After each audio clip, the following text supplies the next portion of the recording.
Hello guys, welcome po sa aking channel. Ito po si Jimmy Speaks TV, isang nagtatanim ng gulay or isang vegetable farmer.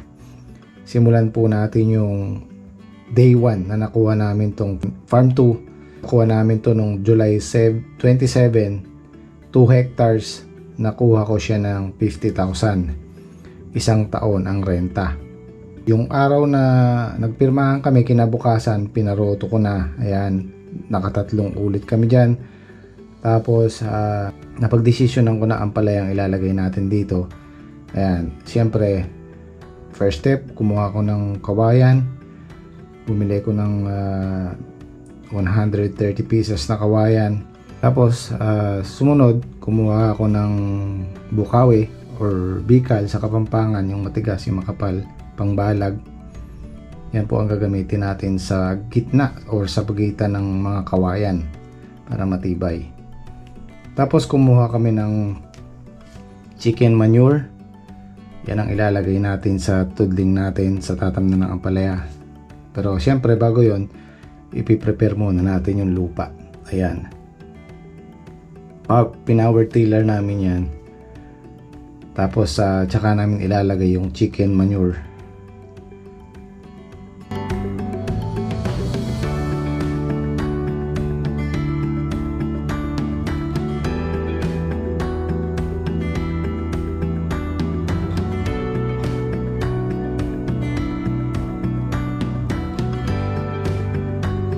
At syempre, aayusin din natin yung tudling natin para magandang lagyan ng plastic mulch. Tapos bumili na ako ng buto tsaka yung plastic mulch. 2.5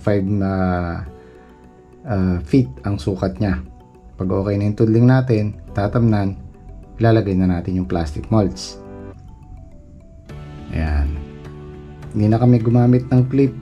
Tinabunan na lang namin ng mano-mano ng lupa para hindi siya mabutas. Kasi pag clip minsan nabubutas, lalo na pag malakas ang hangin. So mas mainam yung tatabunan na lang ng lupa.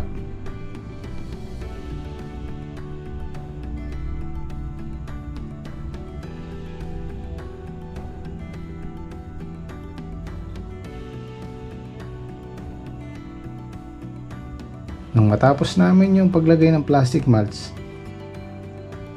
kumuha ako ng, ito yung gagamitin nating pang tulos sa serga, sa mga balag sa kawayan.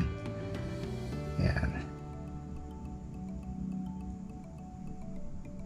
Tapos pag already na yung tatamnan, ibabad na natin yung ampalaya. Ayan, bumili ko ng 5 lata dyan, sumobra siya. Ibababad natin ng magdamag, mas mainam 24 hours daw ang babad. Tapos ibalot natin sa basahan, baon natin sa lupa o ilagay natin sa styrofoam. Yun, nakakasingaw sila. Tapos kinabukasan, pwede nang itanim yun. Pero syempre, magbubutas muna tayo ng plastic mulch. Ayan, gumawa ako ng DIY na lata. Yung malaki ng konti sa lata ng sardinas, yung saba. Lagyan ko ng handle, alambre, tapos lalagyan ng uling para uminit siya. Yan ang pangbubutas natin sa plastic mulch. Tapos meron kaming panukat na 1 meter. Iyan ang pagitan ng tanim ng ampalaya.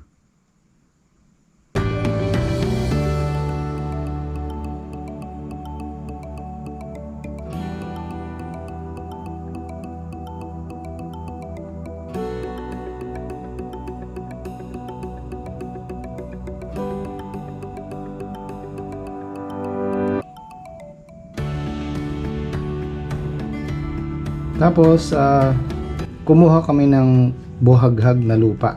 Ilalagay namin dun. Kailangan yung mapino. Yan, mapino yung nakuha namin na yan. Banlik, tinatawag na banlik. Para hindi mahirapan yung pagtubo ng ampalaya. Lalong lalo na yung ugat niya. Kailangan malambot siya.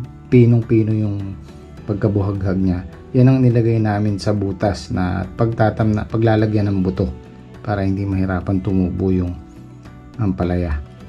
Naglalagay muna kami sa ilalim, tapos tsaka namin lalagyan ng buto. Ayan, dapat sakto lang yung baon ng buto at kailangan nakapatayo. Meron tamang pagtanim niyan kasi pag baligtad ang tubo niyan, Yan, ganyan lang kababaw, tapos tatakpan natin ng konti. Yun ding lupang kinuha naming mapino para hindi siya mahirapang lumusot. Kasi kung mapapansin nyo yung lupa, ano siya, buo-buo pa, hindi maganda yung pagkaroto. Although 3 beses naming pinaroto yan.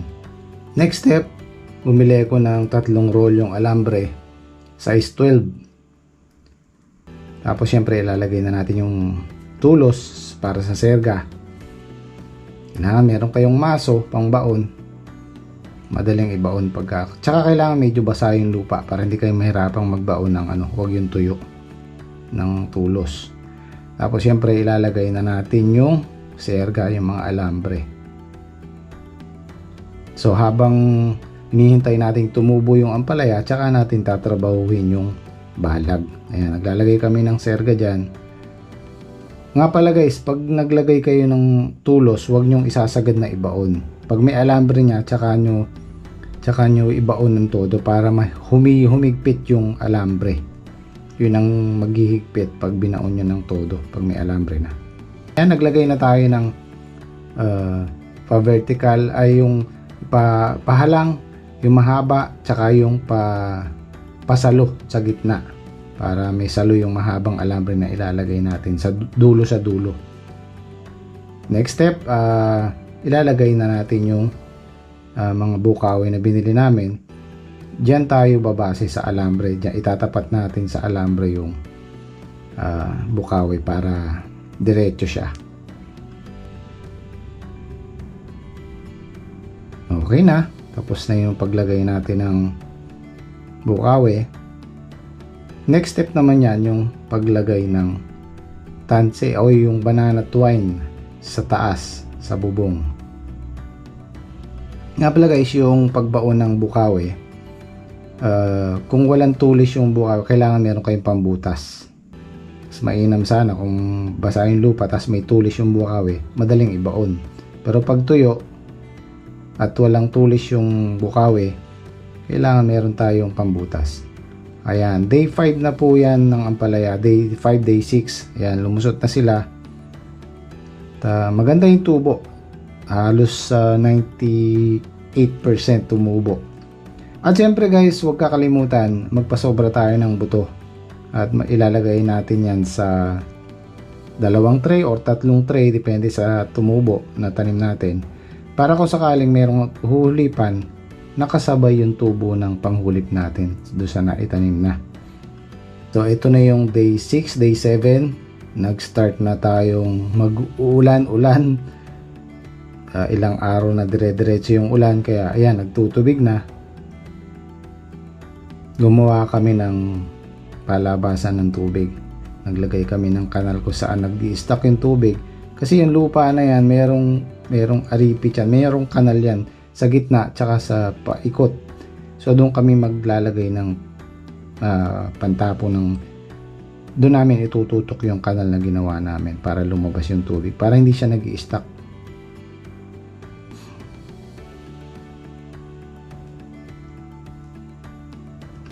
So sa ngayon, ang ampalaya namin 10 days na. Patuloy pa rin ang ulan. Ayan, good morning po. Magandang umaga po na maulan. Yan po yung kasama ko, si Henyo. Anong binili mong ulam, darling? Baboy pang adobo. Yan. Ayaw na raw niya Henyo ng bangus. Kumain ng bangus eh. Bangus kami kagabi. Hindi raw po papasok si Patrick. Pagka po umuulan, hindi po sila pumapasok. Takot sa ulan. Ayaw po nilang malusaw. Kasi dahil may obligasyon, kailangan pumasok.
Sige.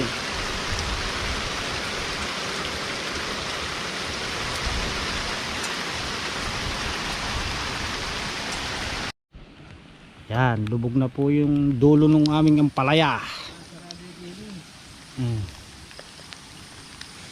Na.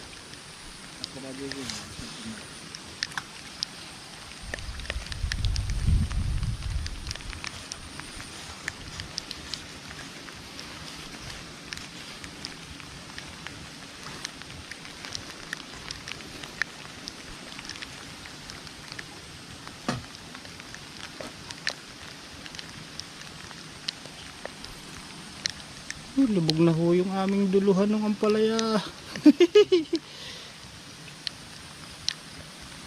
Sili na, lubog na.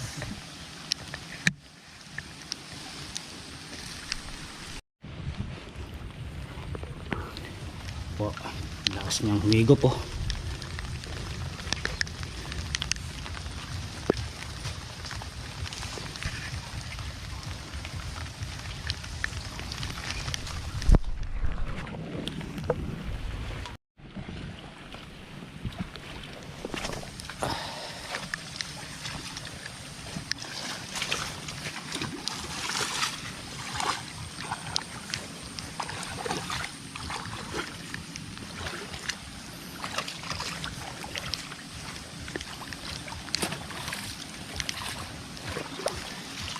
Buti na lang po nakataas yung aming ampalaya. Hindi po, makapatay na to.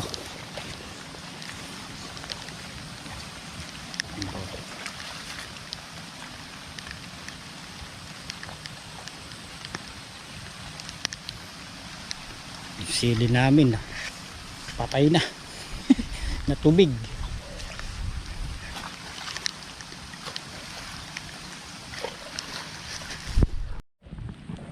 Medyo lumakas po siya ngayon.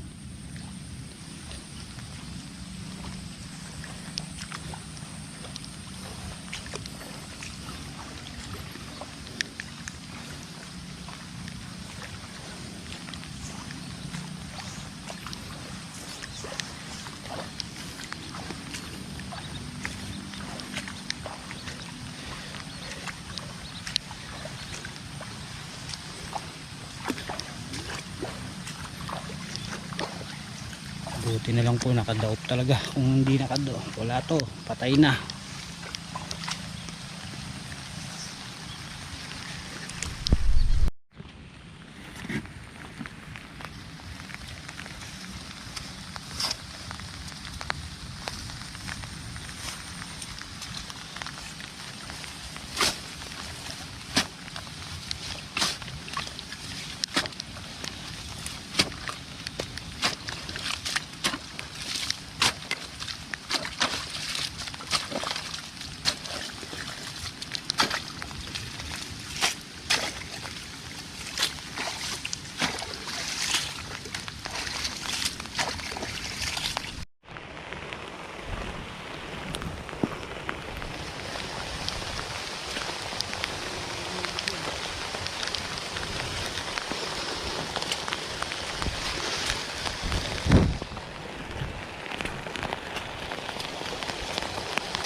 malaki.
Oh, tutukin yan ganun.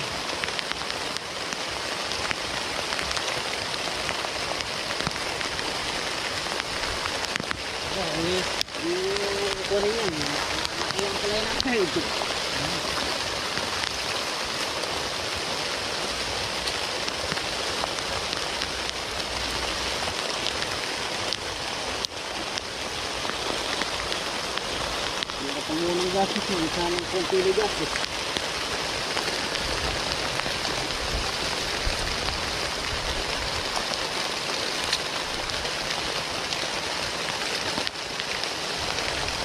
Oh, saan mabili?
Guys, linis na.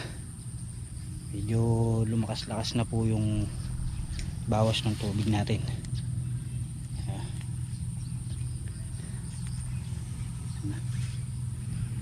Pupuno po kasi ron sa gawin na yun, pipigil po yung tubig, kaya ngayon malaki na binabaw.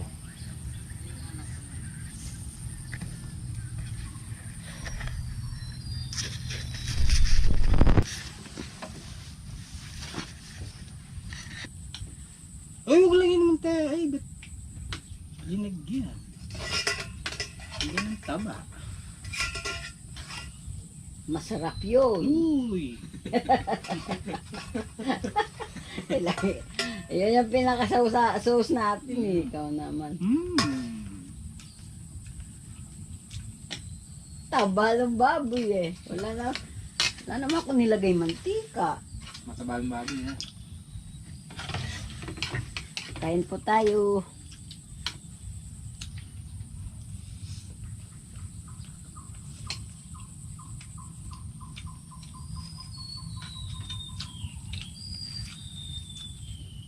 Mabilis ng oras na.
Yan, sana makasurvive sila.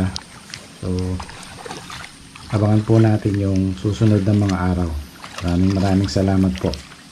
Po si Jimmy Speaks TV. Zaijian. Buti na lang po nakataas yung aming ampalaya. Kung hindi po, baka patay na to.